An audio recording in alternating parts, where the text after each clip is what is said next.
রোজা কেমন করে আপনার শরীরের ক্যান্সার ধ্বংস করে দেয় আপনি কি জানেন?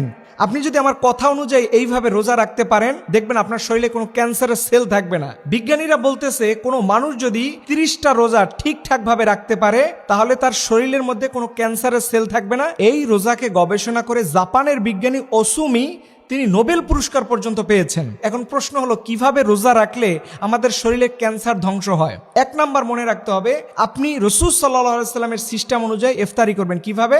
আপনি খবরদার চিনিযুক্ত কোনো শরবত বা কোনো খাবার, জিলাপি অথবা যে কোনো আইটেমের চিনিযুক্ত খাবার এটা আপনি খাবেন না। কারণ হচ্ছে আমরা যখন 12 থেকে 14-16 ঘন্টা না খেয়ে থাকি তখন আমাদের শরীরের মধ্যে এক ধরনের শক্তিশালী সেল উৎপন্ন হয় যারা ক্যান্সারের বিরুদ্ধে প্রতিরোধ করতে পারে। কিন্তু আপনি যখন রোজা খুলে ঢকঢক করে চিনির শরবত খাচ্ছেন তখন এই অটোফেজি বা ক্যান্সারের সেল ধ্বংসকারী যে উপাদানটা এটা নষ্ট হয়ে যায়, যার ফলশ্রুতিতে আপনার শরীরের দুর্বল কিছু কোষ আছে যেই কোষগুলো আপনার শরীরকে বৃদ্ধ করে দেয়, বুড়া করে দেয়, বার্ধক্য করে দেয়, সেইটাও ধ্বংস হয়ে যায়, যার ফলশ্রুতিতে আপনি বয়স্ক মানুষ হয়ে যান। এখান থেকে বাঁচতে চাইলে অবশ্যই ইফতারি করে আপনি চিনিযুক্ত শরবত, চিনিযুক্ত খাবারকে অ্যাভয়েড করুন। এই ক্ষেত্রে আপনি খেজুর খাবেন। এখন অনেকে বলবেন খেজুরও তো মিষ্টি, তাই মনে রাখবেন খেজুরের মিষ্টি আর চিনি এটার মধ্যে আকাশ আর তফাল পার্থক্য আছে।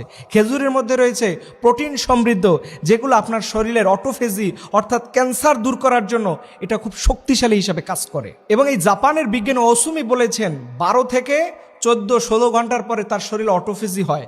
এই অটোফেজিটা যদি আরো লং টাইম করা যায়, অর্থাৎ আপনি যদি আরো কিছু সময় না খেয়ে থাকেন, দেখবেন আপনার শরীরে এটা শক্তিশালী হয়ে এমন শক্তিশালী সেল গঠন হবে যার ফলশ্রুতিতে আপনার শরীরের মধ্যে ক্যান্সারের সেল এটা বাঁচতে পারবে না। ইভেন দেখেন ইসলামে কিন্তু ফরজ রোজা ব্যতীত নফল রোজারও গুরুত্ব আছে। নবীজি বলছেন তোমরা মাসের 3টা রোজা রাখবা, এবং বিভিন্ন এই যে রমজান শেষ হয়ে যাবে এরপরে 6 রোজা আছে, এবং প্রতিটা মাসে 3টা রোজা আছে, এবং নবীজি বৃহস্পতিবার এবং সোমবার রোজা রাখার কথা বলেছেন।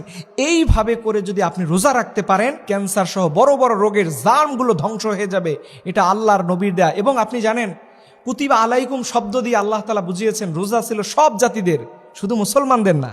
এর জন্য রোজা এটা সব জাতিদের ছিল, কারণ শরীরকে সুস্থ রাখা এই রোজাকে পূর্ববর্তী নবীদেরও ফরজ করে দিয়েছেন। এর জন্য রোজাটাকে সঠিকভাবে রাখুন। এরপরে ট্রান্সফ্যাট যে খাবারগুলো আছে, আলু চপ, বেগুনি, ভাজা পোড়া যত আছে এগুলো প্লিজ বাদ দেন। এগুলো আমাদের নবীজির কোনো খাবারই না, এগুলো নবীজি কখনো খানই নাই।